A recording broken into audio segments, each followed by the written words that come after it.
بسم اللہ الرحمن الرحیم۔ سورۃ الحجرات آیت نمبر 10۔ انما المؤمنون اخوۃ فاصلحوا بین اخویکم واتقوا اللہ لعلکم ترحمون۔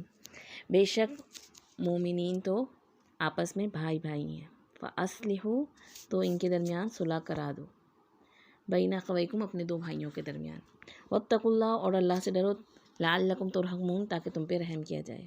یعنی کہ اگر تم اللہ کی رحمت چاہتے ہو تو کیا کام کرنا ہوگا؟ صلح کرانی ہوگی اور اللہ سے ڈرو۔ تیسری دفعہ یہاں پہ صلح کی بات آئی ہے، اور یہ جو آیت ہے یہ سینٹر پوائنٹ ہے اس پوری صورت کا، یعنی مرکزی خیال اس میں موجود ہے صورت کا کہ انما المؤمنون اخوہ، یعنی کہ تمام مومنین جو ہیں، ایمان والے جو ہیں، آپس میں کیا ہیں؟ بھائی بھائی ہیں، یعنی لڑائی ان کے درمیان کسی قیمت پہ برداشت نہیں کی جائے گی۔ مومن تو آپس میں بھائی بھائی ہیں، یونیورسل برادرہڈ قائم کیا جا رہا ہے۔ کسی اور مذہب کے پیروکاروں میں وہ بھائی چارہ نظر نہیں آتا جو اسلام کی وجہ سے انصار و مہاجرین کو نصیب ہوا، اور بعد میں جو لوگ بھی دین کو صحیح سمجھ کر اس پہ اکٹھا ہوئے تو ان کے درمیان یہی پایا جائے گا۔ تو بتایا جا رہا ہے سب مسلمان جو ہے آپس میں بھائی بھائی ہیں، اور سب میں صلح کرانی ہے، سب ایک امت ہو کے مل کر چلنا ہے، سب نے آپس میں مل کر رہیں گے تو اپنا اصل مشن کہ اس قرآن کو، اس دین کو دوسروں تک پہنچانا ہے، یہ یاد رہے گا اور اس پہ کام کرتے رہیں گے، ورنہ آپس میں لڑ لڑ کے ختم ہو جائیں گے۔ اسی لیے ہمیں مسلمانوں کے آپس میں حقوق بتائے گئے کہ مومن کے مومن پہ 6 حقوق ہیں کہ بیمار ہو تو اس کی عیادت کرنا، فوت ہو جائے تو اس کے جنازے میں شریک ہونا،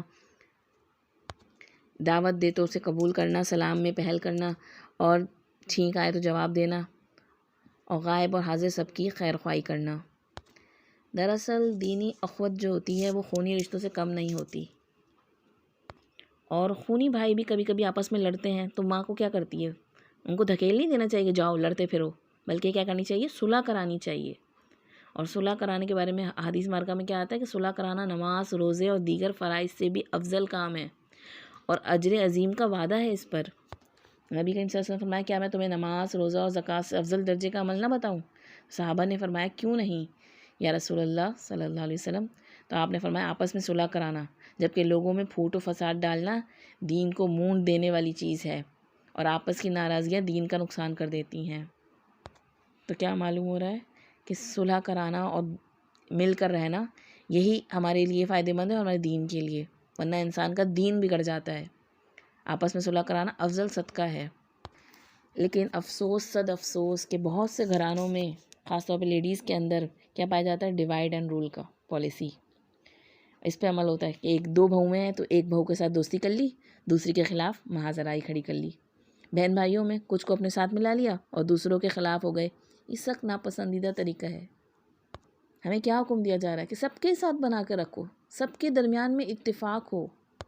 حدیث مبارکہ میں آتا ہے مسلمانوں کے درمیان صلح کرانا جائز ہے سوائے اس صلح کے جس میں حرام کو حلال یا پھر حلال کو حرام کیا گیا ہو، پھر ایسے میں موافقت نہیں کی جا سکتی، کیونکہ حرام تو پھر حرام ہے۔ تو مومن کیا ہیں؟ آپس میں بھائی بھائی ہیں، ان کے درمیان محبت بھی ہوگا، تعاون بھی ہوگی، اور کبھی کبھی ناراضگیاں بھی آ جاتی ہیں، تو ایسے میں ان کے درمیان پھر صلح کروا دینی ہے۔ واتقوا اللہ، اور اللہ سے ڈرو، اللہ کا تقوی اختیار کرو۔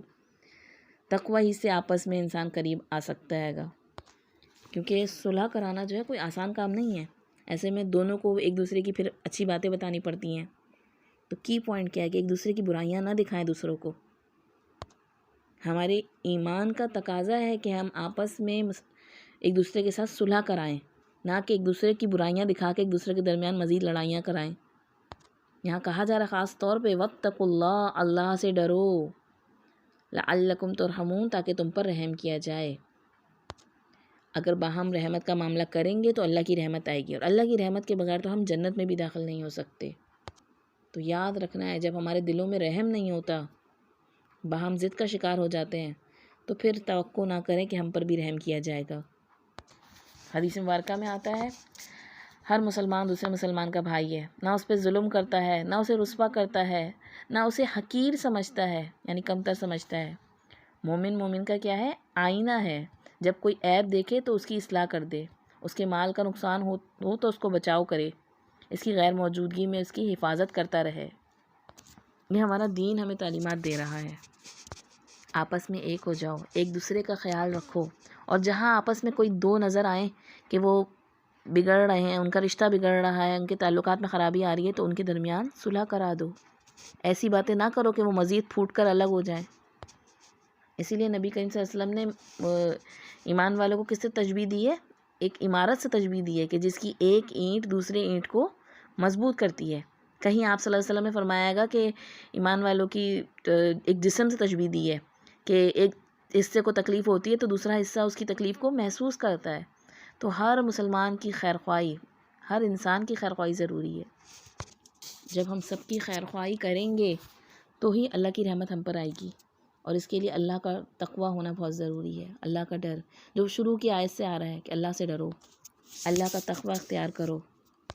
لوگوں کو دکھانے کے لیے، اچھا بننے کے لیے لوگوں کی صلح نہیں، بلکہ اللہ سے ڈرتے ہوئے، اللہ کو راضی کرنے کے لیے، اللہ کا حکم سمجھتے ہوئے.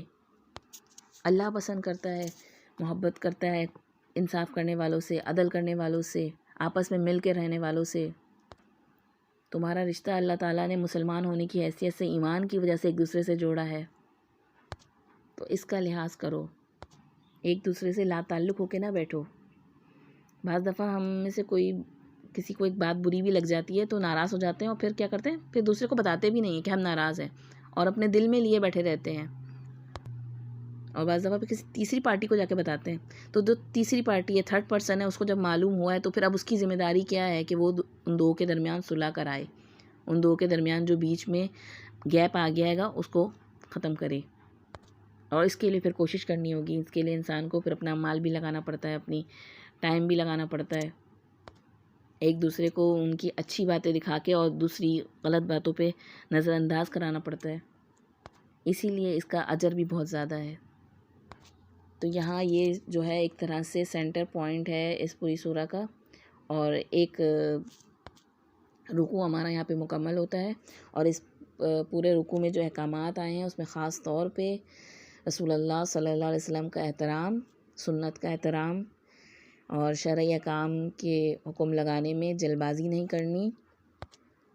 آپ صلی اللہ علیہ وسلم کے نام کے ساتھ درود پڑھنا چاہیے، اور تمام صحابہ کرام اور علماء دین کی ہمیں تعظیم کرنی چاہیے، اچھے القاب سے انہیں یاد کرنا چاہیے. اسی طریقے سے دینی شاعر کی تعظیم کرنی چاہیے، اور خاص طور پہ خبروں کے معاملے میں، ایسی باتوں کے معاملے میں، یا پھر قرآن و حدیث کے علم کے معاملے میں سچائی کا یقین حاصل کرنا چاہیے. اور ہر خبر جو ہم تک پہنچ رہی ہے اس پہ فوراً یقین نہیں کرنا چاہیے، بلکہ تحقیق کے بغیر آگے اس کو نہ پھیلانا چاہیے، نہ ہی اس پہ کوئی ایکشن لینا چاہیے. اور اگر مسلمانوں کے آپس کے درمیان میں کسی قسم کی ناچاکی اور لڑائی ہو جائے تو پھر ہمیں صلح کرانی ہے. اور اس صلح کرانے میں اگر ایک پارٹی نہیں مان رہی تو اس پارٹی کے خلاف، اگر وہ ایک پارٹی بغاوت کر رہی ہے تو اس کے خلاف لڑا جائے گا، تاکہ وہ بھی اللہ اور اس کے رسول کے فیصلوں کے مطابق عمل کرے، امر اللہ پہ آ جائے، اللہ کے حکم کے مطابق. اور جب وہ امر اللہ کے حکم پر آ جائے تو پھر ہمیں عدل و انصاف کے ساتھ درمیان میں فیصلہ کرنا ہے. اور یہ بات یاد رکھنی ہے کہ تمام مسلمان آپس میں بھائی بھائی ہیں، مسلمان کے مسلمان پہ حقوق ہیں، اور اس میں سب سے بڑا حقوق ایک دوسرے کی خیر خواہی کرنا ہر حال میں، چاہے وہ حاضر ہو یا غائب ہو. اور یہ تمام امور، یہ تمام احکام جو ہیں، یہ وہی ادا کر سکتا ہے کہ جو اللہ سے ڈرتا ہو. تو اللہ کا تقوی اختیار کرنا ہے، اور جو اللہ کا تقوی اختیار کرے گا، یہاں پہ خاص طور پہ آ رہا ہے وَاتَّقُوا اللَّهَ لَعَلَّكُمْ تُرْحَمُونَ. اللہ کا تقوی اختیار کرو تاکہ تم پہ رحم کیا جائے، تم پر اللہ کی رحمت آئے. اور اللہ کی رحمت کے بغیر ہم جنت میں بھی داخل نہیں ہو سکتے. تو اللہ کی جنت میں داخل ہونا ہے گا، آخرتی کامیابی چاہیے، تو اس کے لیے سب سے زیادہ ضروری ہے اللہ کا تقوی. وآخر دعوانا ان الحمد للہ رب العالمین.